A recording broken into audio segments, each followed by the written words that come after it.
again together with a new topic that is team teaching. Team teaching को हिंदी में दल शिक्षण कहते हैं और ये लगभग सभी पेडागोजी के पेपर्स का एक इम्पॉर्टेंट टॉपिक है। तो आइए आज हम इस पर बातचीत करते हैं कि टीम टीचिंग होती क्या है, किस प्रकार की जाती है, इसके क्या फ़ायदे होते हैं और किन सिद्धांतों के आधार पर टीम टीचिंग कराई जाती है।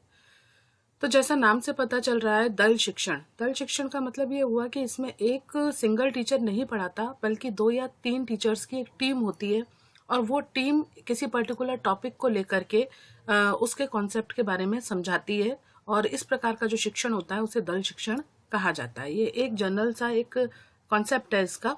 अब इसके बारे में हम डिटेल्स में जानते हैं कि वास्तव में टीम टीचिंग क्या है, कैसे होता है। तो हम सबसे पहले बात करते हैं इसके इंट्रोडक्शन की। तो इंट्रोडक्शन की बात करें तो टीम टीचिंग एक इनोवेटिव प्रोसेस है जो जनरली जो है क्लासरूम में टीचिंग लर्निंग प्रोसेस को इम्प्रूव करने के लिए काम में ली जाती है। टीम टीचिंग के थ्रू ऐसा माना जाता है कि बच्चे को कॉन्सेप्ट बहुत ज़्यादा अच्छी तरह से क्लियर हो जाता है और वो उस कॉन्सेप्ट को समझने के बाद में अपनी लर्निंग को इम्प्रूव कर पाता है। और टीचर्स में भी ये टीचिंग को इम्प्रूव करता है, क्योंकि कई बार ऐसा होता है कि किसी पर्टिकुलर टॉपिक को कोई एक टीचर नहीं समझा पाता, लेकिन अगर कोई दूसरा टीचर साथ में उनको पढ़ाता है तो उनके खुद के कॉन्सेप्ट भी क्लियर होते हैं और वो समझ पाते हैं कि कितने बेहतर तरीके से वो अपने टॉपिक को समझा सकते हैं। इसलिए ये टीचिंग लर्निंग दोनों प्रोसेस के लिए एक इनोवेटिव प्रोसेस के रूप में इसको कंसीडर किया जाता है और क्लासरूम में क्वालिटी इम्प्रूवमेंट में ये एक इम्पॉर्टेंट मेथड होती है। अब सबसे पहले बात करें इसको किसने बताया, तो बताने के बाद में सबसे ज़्यादा महत्वपूर्ण जो इसमें योगदान है वो है जे लियोन ट्रम्प का। जो अगर आपसे पूछा जाए कि टीम टीचिंग में सबसे महत्वपूर्ण योगदान किसका है तो उनका नाम है जे लियोन ट्रम्प। इन्होंने जो कंट्रीब्यूशन दिया टीम टीचिंग के फील्ड में वो अपने आप में एक लैंडमार्क है और जब हम कंसिडर करते हैं कि टीम टीचिंग को तो उसमें जे ट्रम्प का नाम ज़रूर आता है। This is a method in which 2 or more teachers team up to teach a group of students. As a result, the expertise and teaching capabilities of different teachers benefits the students. Team teaching क्या है? Team teaching एक ऐसी method है जिसमें 2 या 2 से ज़्यादा teachers मिलकर एक टीम बनाते हैं और एक ग्रुप, जो स्टूडेंट का एक ग्रुप है, एक समूह है, उसको पढ़ाया जाता है वो टॉपिक, जिसके परिणाम स्वरूप जो है वो टीचर की टीचिंग कैपेबिलिटीज़ भी इम्प्रूव होती हैं, उनको एक्सपर्टाइज आता है और साथ ही साथ स्टूडेंट को भी कई प्रकार के टीचर से डिफरेंट तरीके से, डिफरेंट मेथड से पढ़ने का मौका मिलता है, उनको फ़ायदा मिलता है। तो ये टीचर और स्टूडेंट दोनों के पर्पस से बहुत इम्पॉर्टेंट मेथड कंसिडर किया गया है, इनोवेटिव मेथड इसको माना गया है। सबसे पहले इसका कॉन्सेप्ट जो है वो हार्वर्ड यूनिवर्सिटी यूएसए में देखा गया 1955 के एरा के बीच में। ऐसा माना गया कि इसकी शुरुआत हुई हार्वर्ड यूनिवर्सिटी में, जहां टीचर्स ने अपने साथियों के साथ किसी पर्टिकुलर टॉपिक को समझाने के लिए 2 या 2 से ज़्यादा टीचर्स ने एक टीम बनाई और उस टॉपिक को जब बच्चों को पढ़ाया तो उन्होंने रिजल्ट देखा कि बच्चे उस टॉपिक को बहुत जल्दी समझ गए, बहुत आसानी से समझ गए और जो उनकी नॉलेज थी, जो उनकी अंडरस्टैंडिंग थी वो स्टेबल थी, लॉन्ग लास्टिंग थी। तब से ये मेथड चलन में आने लगा, स्टार्ट हो गया। उसके बाद फ्रांसिस लेक्सिंगटन जो थे शिकागो यूनिवर्सिटी के, उन्होंने टीम टीचिंग का कॉन्सेप्ट दिया, लेकिन जे लियोन ट्रम्प ने इसको पॉपुलर बनाया। तो जब इसकी शुरुआत की बात आती है तब हम बोलते हैं शिकागो यूनिवर्सिटी के फ्रांसिस लेक्सिंगटन ने इसको दिया था, लेकिन इसको पॉपुलर बनाने का जो क्रेडिट जाता है वो जे लियोन ट्रम्प को जाता है। उन्होंने इसके बारे में सबसे ज़्यादा ये बताया कि इसको किस तरीके से स्कूल्स में अप्लाई किया जा सकता है और क्वालिटी को इम्प्रूव किया जा सकता है टीचिंग और लर्निंग के। अब इसकी कुछ डेफिनेशंस देखते हैं। तो पहली डेफिनेशन जो है वो क्वीन और कैंटर की 1984 में इन्होंने दी। उन्होंने बताया कि simply team work between 2 qualified instructor who together make presentation to an audience. एक टीम वर्क है जिसमें 2 या 2 से ज़्यादा जो इंस्ट्रक्टर्स हैं या टीचर्स हैं वो एक साथ मिलकर के कोई प्रेजेंटेशन देते हैं ऑडियंस को। ऑडियंस यहाँ पर स्टूडेंट के ग्रुप को कहा गया है। तो ये डेफिनेशन जो थी वो क्वीन एंड कैंटर की थी, 1984 में उन्होंने दी। उसके बाद कार्लो हॉब्सन की एक डेफिनेशन उन्होंने और दी। उन्होंने बताया कि team teaching is an instructional situation where 2 or more teachers possessing complementary skills cooperate and plan an institution for a single group of students using flexible scheduling and grouping techniques to meet the particular instructions। इसका मतलब ये हुआ कि इनकी जो option की definition थी, उन्होंने ये बताया कि टीम टीचिंग है एक इंस्ट्रक्शनल सिचुएशन है जिसमें 2 या 2 से ज़्यादा जो टीचर्स हैं वो मिलकर के किसी टॉपिक के ऊपर प्लान करते हैं और एक group of student, single group of student जो होता है उसको पढ़ाते हैं। फ्लेक्सिबिलिटी इसके अंदर होती है, शेड्यूल के अंदर किस तरीके से आप पढ़ाओगे, स्टूडेंट की नीड्स को भी ध्यान में रखा जाता है। और इसके बाद जो इंस्ट्रक्शंस दिए जाते हैं वो पर्टिकुलर इंस्ट्रक्शन के थ्रू, डिफरेंट टेक्निक्स के थ्रू इंस्ट्रक्शन दिए जाते हैं और बच्चे की लर्निंग को इम्प्रूव किया जाता है। अब बात आती है तीसरी डेफिनेशन की, वो टी.डी. शैपलिन ने दी। उन्होंने बताया कि team teaching is a type of instructional organization involving teaching personal and students assigned to them, in which two or more teachers are given responsibilities working together for all or a significant part of instruction of the same group of student। Team teaching Shaplin की definition में उन्होंने बताया कि team teaching जो है वो एक instructional organisation है जिसमें टीचिंग पर्सनल और स्टूडेंट असाइन किए जाते हैं। इसमें टीचर्स अपनी रिस्पॉन्सिबिलिटीज़ को जानते हैं, उनको रिस्पॉन्सिबिलिटी असाइन की जाती हैं, वो मिलकर काम करते हैं, किसी पर्टिकुलर टॉपिक को समझाते हैं और स्टूडेंट की लर्निंग को इफेक्टिव बनाने में अपना कंट्रीब्यूशन देते हैं। ये डेफिनेशन शैपलिन की थी। तो ये 3 डेफिनेशन यहाँ पर मेन हमने डिस्कस की। अब आइए इसके मेन कैरेक्टरिस्टिक्स के बारे में बात करते हैं कि क्या कैरेक्टरिस्टिक्स हैं। तो पहला इसका जो टीम टीचिंग का कैरेक्टरिस्टिक है वो है it is a flexible method. Flexible method इसलिए है क्योंकि स्टूडेंट की और टीचर की नीड्स को ध्यान में रखते हुए, उनकी टाइम शेड्यूल को ध्यान में रखते हुए उसको फ्रेम किया जाता है। अगर स्टूडेंट को किसी पर्टिकुलर टॉपिक में कोई प्रॉब्लम आ रही है तो टीम टीचिंग कराई जा सकती है, या किसी टीचर को अपने टॉपिक को समझाने के लिए प्रॉपर मेथड या स्ट्रेटजी समझ में नहीं आ रही है तो भी उस टॉपिक को समझाने के लिए टीम टीचिंग का यूज़ किया जा सकता है। इसीलिए इसको एक फ्लेक्सिबल मेथड माना गया है। दूसरा पॉइंट है teachers need to decide their activities by themselves. इसमें कोई बाउंडेशन नहीं होता कि जो आप रूल पहले से चला आ रहा है आप उसी शेड्यूल को फॉलो करोगे, उसी टीचिंग मेथड को फॉलो करोगे। इसमें टीचर फ्री है कि वो किस प्रकार की एक्टिविटी कंडक्ट कराता है, किस प्रकार की मेथड और स्ट्रेटजीज को काम में लेता है, ये सारी चीज़ें वो टीचर खुद डिसाइड करता है। तो वे फ्लेक्सिबिलिटी टीचर के लिए भी यहाँ पर दी गई है। तीसरा है कलेक्टिव रिस्पॉन्सिबिलिटी। किसी एक टीचर की इसमें रिस्पॉन्सिबिलिटी नहीं होती। जो टीम बनाते हैं टीचर्स, 2 या 3 टीचर जो एक पर्टिकुलर टीम के अंदर होते हैं और टॉपिक को पढ़ाते हैं, उन सबकी कलेक्टिव रिस्पॉन्सिबिलिटी होती है कि वो अपने टॉपिक की सक्सेस या फेल्योर के लिए वो रिस्पॉन्सिबल हैं। किसी एक के ऊपर ब्लेम नहीं किया जाता। जो भी अगर सफलता मिलती है तो भी उसमें सबका योगदान होता है, अगर असफलता मिलती है तो भी उसमें योगदान होता है। जनरली ये तो बहुत इंपॉर्टेंट मेथड है, इसलिए इसमें असफलता की कोई गुंजाइश होती नहीं है। सक्सेसफुल ही रहता है टीम टीचिंग हमेशा, क्योंकि डिफरेंट टाइप के टीचर्स पढ़ाते हैं तो बच्चों के कॉन्सेप्ट समझ में आता है। अगली बात आती है requirement of people, school and other things also consider. ये भी मायने रखता है कि बच्चों की, स्कूल की या रिसोर्सेज से रिलेटेड ये और क्या क्या रिक्वायरमेंट्स हैं। अगर प्रॉपर रिक्वायरमेंट्स होती हैं तो ये टीम टीचिंग कराई जा सकती है। अगर पीपल्स चाहते हैं किसी टॉपिक को पढ़ना, बच्चे पढ़ना चाहते हैं किसी टॉपिक को, या स्कूल किसी पर्टिकुलर टॉपिक के ऊपर टीम टीचिंग कंडक्ट कराना चाहता है, या और भी कुछ फैक्टर हों, अगर ऐसी कुछ रिक्वायरमेंट्स हैं तो उसके आधार पर टीम टीचिंग को कंडक्ट कराया जाता है। तो ये सब बहुत कंसीडर करती हैं चीज़ें। लास्ट पॉइंट है teaching and evaluation both done in the cooperative basis. जो भी काम होता है, भले ही वो टीचिंग से रिलेटेड हो चाहे बच्चों के मूल्यांकन से संबंधित हो, वो सारे काम कोऑपरेटिव मैनर पे किए जाते हैं, एक दूसरे के सहयोग से किए जाते हैं। टीचिंग जो होती है वो भी टीचर्स एक दूसरे के साथ मिलकर करते हैं। इवेल्युएशन होता है उसमें भी टीचर्स का कोऑपरेशन होता है। इवन बच्चों को जब टॉपिक समझाया जाता है तो अगर उनसे पूछा जाता है, उनको इवेल्युएट किया जाता है तो वो भी कोऑपरेटिव मेथड का यूज़ किया जाता है। तो ये कुछ कैरेक्टरिस्टिक्स हैं टीम टीचिंग के, जो उसको सक्सेसफुल बनाने में अपना रोल प्ले करते हैं। अब बात आती है ऑब्जेक्टिव्स की कि टीम टीचिंग के मेन ऑब्जेक्टिव्स क्या हैं। तो पहला ऑब्जेक्टिव है to improve the instructional practices. आप बच्चे को कैसे पढ़ा रहे हो, जिससे बच्चे को, हमारा मेन है मोटो स्टूडेंट सेंटर्ड अप्रोच, यानी हमें स्टूडेंट को समझ में आना चाहिए, ऐसी मेथड यूज़ करनी है। तो हम अपनी टीचिंग लर्निंग को अगर इम्प्रूव करना चाहते हैं, टीचर चाहता है कि वो अपनी इंस्ट्रक्शनल प्रैक्टिसेस को बहुत इम्प्रूव करे, तो वो टीम टीचिंग को काम में ले सकता है, क्योंकि इससे इंस्ट्रक्शंस जो दिए जाते हैं वो बहुत क्लियर कट होते हैं और बच्चों की समझ में आते हैं। दूसरा, to make the best utilization of talent and expertise of teachers. Teachers क्या चीज़ जो है वो यूटिलाइज कर सकते हैं, अपने टैलेंट्स को, अपनी एक्सपर्टाइज को बेस्ट वे में कैसे प्रेजेंट कर सकते हैं, इस सब के लिए उनको एक प्लेटफॉर्म मिलता है। तीसरा पॉइंट है to develop the spirit of cooperation group work among the student. ये बात हम पहले कर चुके हैं कि कॉपरेशन और ग्रुप वर्क के थ्रू कैसे काम कंडक्ट कराया जाता है। अगली बात आती है to utilize in all possible ways of resource of school. School के सभी संसाधनों का बेस्ट वे में किस प्रकार से यूज़ किया जाता है ये हम देख सकते हैं। नेक्स्ट है to develop a sense of sharing and responsibility among the teachers. जो टीचर्स होते हैं वो जब किसी एक टॉपिक को पढ़ाते हैं तो उनके बीच में कंटेंट की शेयरिंग भी होती है, थॉट्स और आइडियाज़ भी शेयर करते हैं, अपनी रिस्पॉन्सिबिलिटीज़ को भी शेयर करते हैं। तो ये जो सेंस ऑफ शेयरिंग है ये टीचर्स के अंदर डेवलप होता है। और साथ ही साथ में to increase a flexibility among groups of student according to their interest and aptitude in concern subject.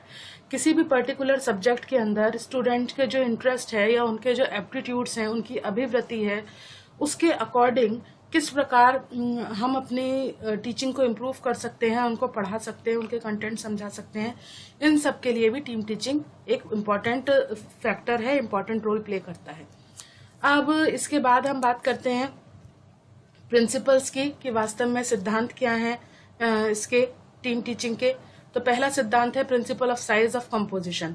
जो टीम टीचिंग है उसमें जो कंपोजिशन होता है, जो साइज होती है, उसका ध्यान रखा जाता है कि नंबर ऑफ स्टूडेंट कितने होने चाहिए एक पर्टिकुलर ग्रुप के अंदर, और कितनी साइज अप्रोप्रिएट है कि नंबर ऑफ टीचर्स उसको अच्छे से समझा सकें।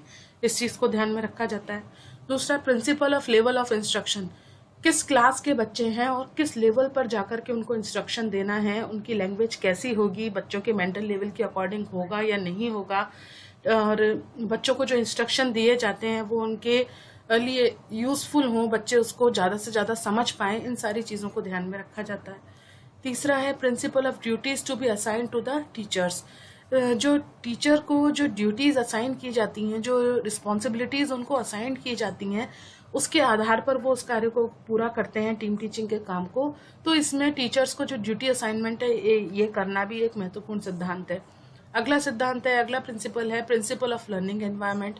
टीम टीचिंग के लिए प्रॉपर लर्निंग एनवायरनमेंट होना जरूरी है, सारे रिसोर्सेज हों, ऐसा जरूरी है क्योंकि स्टूडेंट और टीचर जो मेन रिसोर्सेज हैं वो तो होने ही चाहिए। इसके अलावा और एडिशनल रिसोर्सेज जो हैं उनकी भी जरूरत होती है और उनकी व्यवस्था भी होनी चाहिए। अगला है principle of time factor. Particular time period के अंदर ही आपकी वो टीचिंग का टॉपिक कंप्लीट हो जाना चाहिए। ऐसा नहीं हो कि बहुत ज़्यादा लंबा टॉपिक हो जाए जिससे बच्चों को बोर्डम हो जाए, बच्चे उस चीज़ को समझ नहीं पाए, वो बोरियत महसूस करने लगें। ऐसा नहीं होना चाहिए।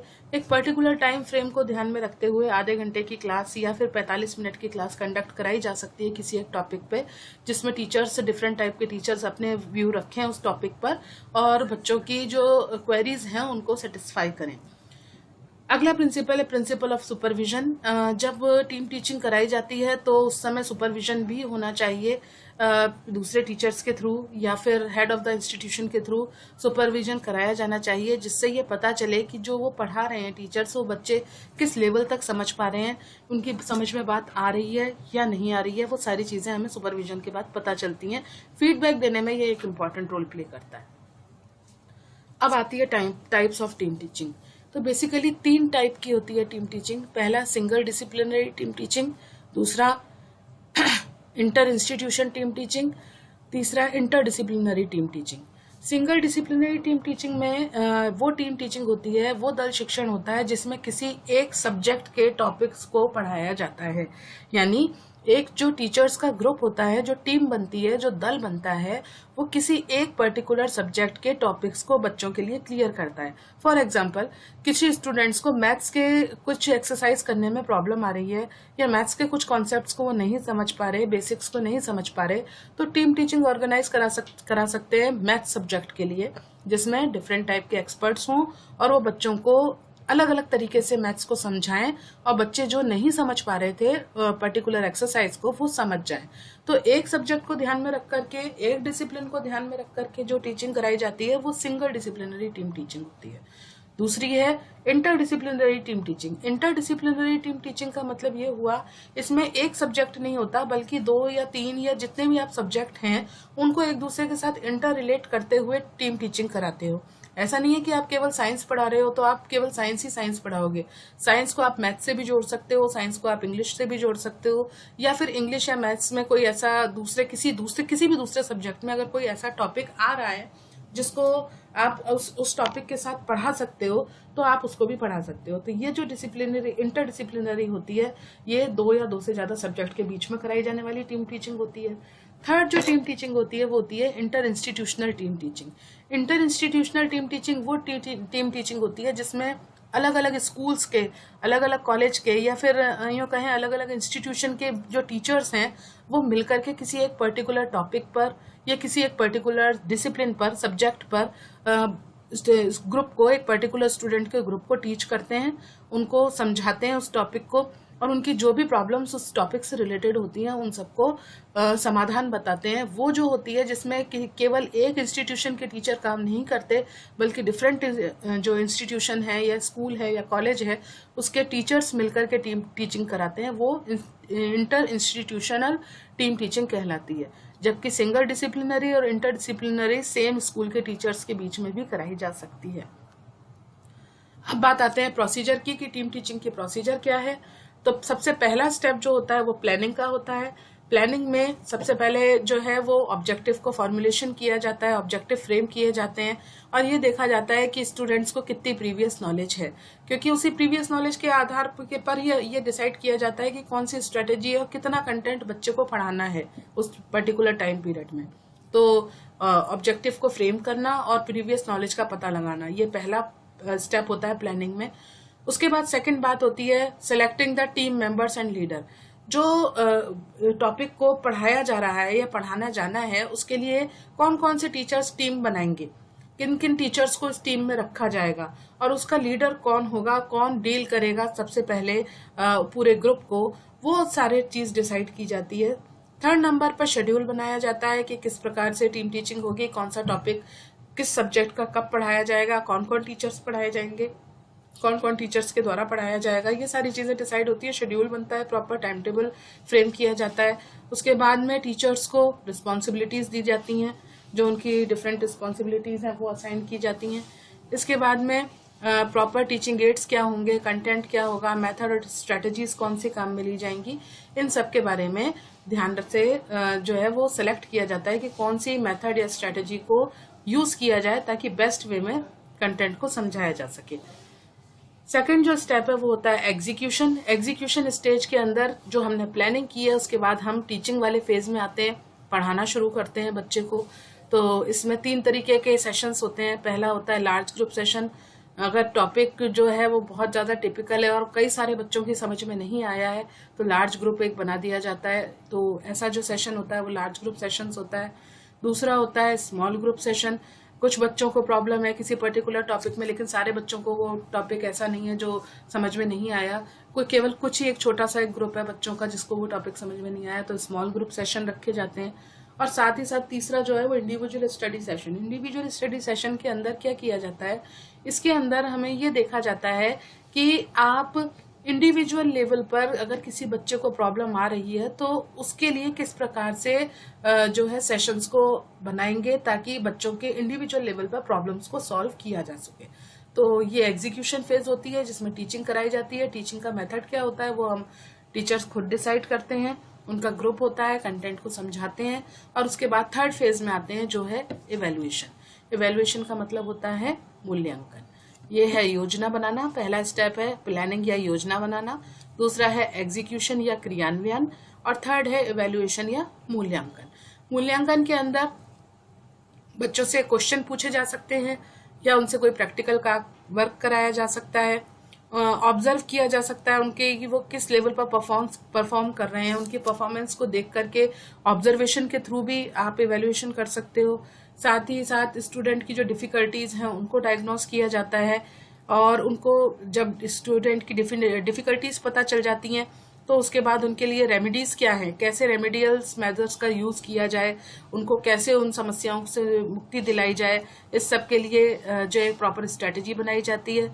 और उसके साथ ही साथ रिवीजन सेशन भी होता है, क्योंकि कई बार रिवीजन के थ्रू भी इवेल्युएशन होता है। जब हम रिवीजन करते हैं तो वो क्वेश्चन फॉर्म में किया जाता है जिससे बच्चे उस टॉपिक से रिलेटेड जो है रिवीजन के साथ साथ आंसर भी देते चलते हैं और उनको इवेल्युएट किया जा सकता है। तो ये बेसिकली 3 मेन स्टेप होते हैं टीम टीचिंग की प्रोसीजर के, प्लानिंग, एग्जीक्यूशन और इवेल्युएशन, जिनके थ्रू ये टीचिंग कंडक्ट कराई जाती है।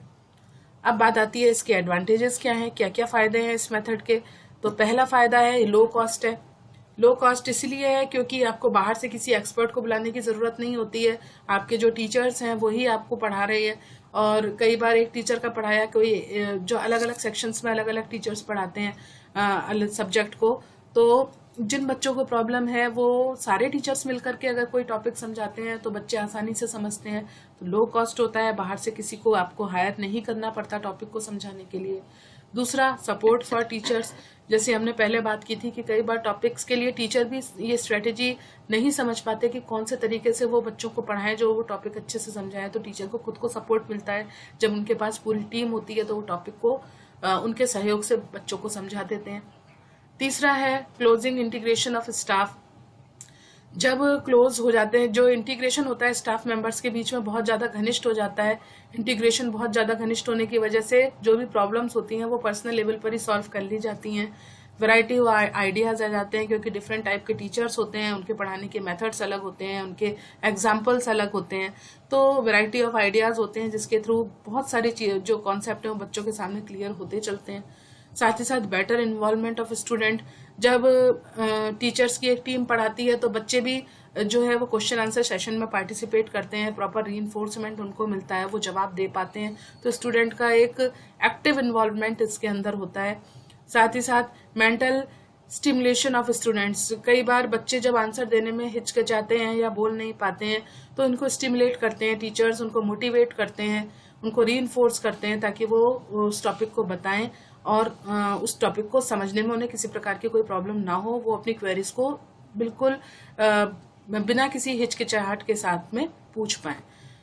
नेक्स्ट है ब्रेक्स ट्रेडिशनल लेक्चर बोर्डम। जो क्लास में एक टीचर पढ़ा रहा है उसके साथ ही बच्चे बैठ के उसको नोट करे जा रहे हैं, बोरिंग क्लास हो रही है, उस सबसे मुक्ति मिलती है क्योंकि डिफरेंट टाइप के टीचर्स पढ़ाते हैं, स्ट्रेटेजीज अलग अलग काम में लेते हैं, प्रेजेंटेशंस यूज होते हैं और कम्युनिकेशन बहुत अच्छा होता है, इंटरेक्शन स्टूडेंट्स के साथ बहुत अच्छा होता है, तो ये बोरिंग मेथड नहीं होता बल्कि बच्चों के लिए बहुत इंटरेस्टिंग मेथड बन जाता है। नेक्स्ट है better bonding between student and teachers. क्योंकि अलग अलग टीचर हैं, बच्चों के साथ में एक पर्टिकुलर ग्रुप है, पूरी सारे क्लास या पूरा सेशन जो है वो नहीं होता है। जिन बच्चों को प्रॉब्लम होती है वो टीचर के साथ कांटेक्ट में रहते हैं तो स्टूडेंट और टीचर के बीच में बॉन्डिंग बहुत अच्छी होती है क्योंकि ये नॉर्मल क्लासरूम से ज़्यादा इफेक्टिव मेथड है। इसलिए इसके साथ ही साथ ये पार्टिसिपेशन को और इंटरेक्शन को प्रोवोक करता है क्योंकि जब टीचर समझाता है तो वो प्रश्न भी पूछता है, प्रश्न पूछता है तो बच्चों के द्वारा उसके उत्तर दिए जाते हैं, तो इंटरेक्शन बहुत अच्छा होता है। और टीम मैनेजमेंट जो है वो टीचर्स सीख जाते हैं कि किस प्रकार एक पर्टिकुलर टीम में काम किया जाता है, कोऑपरेशन कोऑर्डिनेशन की जो फीलिंग है वो डेवलप होती है, उनके अंदर इंटरपर्सनल जो स्किल्स हैं वो डेवलप होती हैं, स्टूडेंट के अंदर लॉजिकल और रीजनल क्वालिटीज डेवलप होती हैं। साथ ही साथ जो है टीचर्स जो एक पर्टिकुलर स्टूडेंट का ग्रुप है तो इंडिविजुअल अटेंशन दे सकते हैं बच्चों के ऊपर, एक एक बच्चे के ऊपर ध्यान दिया जा सकता है कि उसकी समझ में आया या नहीं आया, इस चीज़ के बारे में ध्यान दिया जा सकता है। अब आगे बात करते हैं, इसके कुछ नुकसान भी हैं, कुछ डिसएडवांटेज भी हैं। तो क्या डिसएडवांटेज है? पहला डिसएडवांटेज है acceptance of change bye teachers. कुछ टीचर्स अपने आप को बदलना नहीं चाहते, जिस मेथड से वो पढ़ा रहे हैं वो उसी से पढ़ाना चाहते हैं, उसमें कुछ इम्प्रूवमेंट करना नहीं चाहते। ये जो एक स्टीरियोटिपिक बिहेवियर है टीचर्स का, ये एक कई बार प्रॉब्लम क्रिएट कर देता है, तो वो चेंज नहीं करना चाहते अपने आप को, ये बच्चों के लिए कई बार प्रॉब्लम क्रिएट कर देती है बात। इसी के साथ रिजिडिटी ऑफ टीचर्स, वही ऊपर वाली बात ही है, सेम बात है कि वो इतने रिजिड हो जाते हैं कि वो फ्लेक्सिबल मेथड्स को यूज नहीं करना चाहते। बैड टीम मैनेजमेंट, जो टीम बनाई गई है टीचर्स की, उसके टीम मेंबर्स के बीच में कई बार ऐसा होता है कि कोऑर्डिनेशन नहीं होता या कोऑपरेशन नहीं होता, तो टीम मैनेजमेंट जो होता है वो बैड होता है, बुरा हो जाता है और फिर इसकी जो सक्सेस है टीम टीचिंग की वो डाउटफुल हो जाती है। पर्सनैलिटी कॉन्फ्लिक्ट्स, कई बार टीचर्स इसको अपने पर्सनल लेवल पर भी ले जाते हैं, अपनी पर्सनैलिटी से उसको लिंक कर लेते हैं कि हमें सूट करता है या नहीं करता, आप हमारी इस चीज़ को लेकर के कैसे उस पर अपनी बात रख सकते हो। इन सब जो डाउट्स हैं उनसे रिलेटेड कॉन्फ्लिक्ट्स भी क्रिएट हो जाते हैं पर्सनैलिटी से रिलेटेड। साथ ही साथ इनएबिलिटी टू कंप्लीट करिकुलम, क्योंकि इसमें कई सारे टीचर्स मिलकर के एक ही टॉपिक को पढ़ा रहे हैं, एक टीम पढ़ा रही है, या इसके थ्रू पूरे कोर्स को कंप्लीट कराना ये पॉसिबल नहीं हो पाता क्योंकि टाइम पीरियड लिमिटेड होता है सिलेबस को कंप्लीट कराने के लिए, तो वो सिलेबस कंप्लीट हो नहीं पाता इस मेथड के थ्रू, टीम टीचिंग के थ्रू। केवल कुछ ही टॉपिक्स को समझाया जा सकता है, पूरे करिकुलम को कंप्लीट नहीं कराया जा सकता। साथ ही साथ time coordination and planning, teachers के बीच में कोऑर्डिनेशन डेवलप करने के लिए, प्रॉपर प्लानिंग करने के लिए जो टाइम लगता है, कई बार वो टाइम कई बहुत ज़्यादा हो जाता है नॉर्मल क्लासरूम से भी ज़्यादा हो जाता है। ये एक इसका एक ड्रॉबैक है कि प्रॉपर टाइम मैनेजमेंट को ध्यान में रखते हुए इन सारी चीज़ों को प्लान किया जाए, कोऑर्डिनेशन को रखा जाए, ये एक अपने आप में एक टीडियस टास्क हो जाता है। साथ ही साथ हार्ड टू कीप ट्रैक, जो टीम टीचिंग है वो सही रास्ते पर चले, भटके नहीं। हम जो बच्चों को जो ऑब्जेक्टिव लेके चले हैं पढ़ाने का, वो फुलफिल हो रहा है या नहीं हो रहा, ये पूरा उसको ऑन ट्रैक रखना भी एक मुश्किल काम है। साथ ही साथ takes time to develop, team teaching को डेवलप करने में टाइम लगता है, इसके ऑब्जेक्टिव फ्रेम करने में और उसके बाद पूरी प्लानिंग करने में, टीचर्स के ग्रुप को बनाने में प्रॉपर टाइम लगता है। तो ये एक टाइम टेकिंग प्रोसेस हो जाती है कई बार, जो हमें एक मेन कॉन्स्टेंट हो जाता है, जो फुलफिल होना मुश्किल हो जाता है। साथ ही साथ the expectation of higher compensation, बहुत ज़्यादा डेडिकेशन की बात करते हैं, बहुत ज़्यादा हम टीचर्स से बहुत ज़्यादा डेडिकेट होने की बात करते हैं, एक्सपेक्टेशन बहुत ज़्यादा पड़ जाते हैं कि जब हमने टीम टीचिंग पढ़ाई है तो हमारी क्लास के 100% स्टूडेंट को वो टॉपिक समझ में आना ही चाहिए, टीचर को अपना बेस्ट देना चाहिए। उसके लिए टीचर के ऊपर कई बार लोड भी पड़ जाता है, एक्स्ट्रा लोड पड़ जाता है। तो वो जब खुद बर्डन में आ जाते हैं तो अपने टॉपिक को बहुत अच्छी तरह से नहीं समझा पाते। तो ये कुछ ड्रॉबैक्स हैं जो टीम टीचिंग के साथ है, लेकिन फिर भी ये एक इम्पॉर्टेंट मेथड है, एक इनोवेटिव मेथड्स है, क्योंकि इसके थ्रू स्टूडेंट के पार्टिसिपेशन को बहुत ज़्यादा इंक्रीज किया जा सकता है, किसी पर्टिकुलर टॉपिक के पे स्टूडेंट्स के डाउट को दूर किया जा सकता है, किसी टॉपिक को अगर किसी टीचर को समझाने में प्रॉब्लम आ रही है तो वो प्रॉब्लम भी इससे सॉल्व हो सकती है। साथ ही साथ स्टूडेंट और टीचर के बीच की जो बॉन्डिंग है, जो इंटरेक्शन है, वो बहुत स्ट्रांग होता है।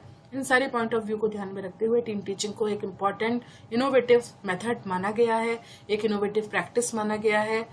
तो ये आज का टॉपिक था जो हमने डिस्कस किया, जिस पे हमने मेन पॉइंट्स डिस्कस किए। मैं आशा करती हूँ आपकी समझ में ये टॉपिक आया होगा। भविष्य में किसी दूसरे टॉपिक के साथ जल्दी ही मुलाकात होगी। धन्यवाद।